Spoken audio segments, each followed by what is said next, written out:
পদ্মার গভীরতা কমে যাওয়ায় আবাসস্থল হারিয়ে বিলুপ্তির পথে দেশীয় প্রজাতির মাছ এবং জলজ প্রাণী। কিছু জায়গায় গভীর পানি থাকলেও কারেন্ট জাল এবং বড়শি ফেলে নির্বিচারে চলছে মাছ নিধন। তাই শুষ্ক মৌসুমে নদীর কিছু অংশে জলজ প্রাণীর অভয়ারণ্য ঘোষণার দাবি জেলেদের।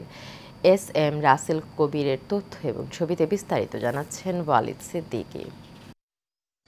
1980 থেকে 1985 সালে পদ্মার গড় গভীরতা ছিল 12.8 মিটার। 2019 সালে গভীরতা নেমে আসে 11.1 মিটারে।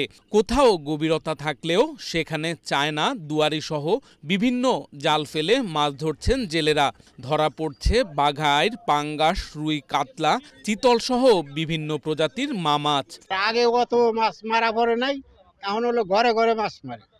এই কারণে মাছের খুব চাহিদা। বড় মাছটা চাই গভীর পানি, ইলিশ মাছটা চাই স্রোত, কিন্তু আগের মতন সেই স্রোত আর নাই নদীতে।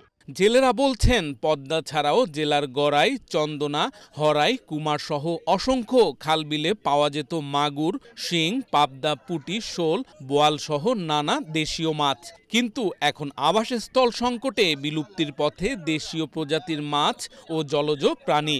মাছের জন্য চায়না জাল অনেক ক্ষতি করতেছে দেশের জন্য।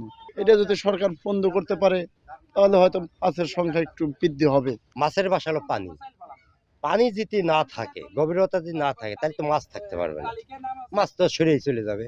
এদিকে দেশীয় প্রজাতির মাছ রক্ষায় পদ্মার কিছু অংশ অভয়ারণ্য ঘোষণার পরিকল্পনার কথা জানালেন জেলার এই মৎস্য কর্মকর্তা।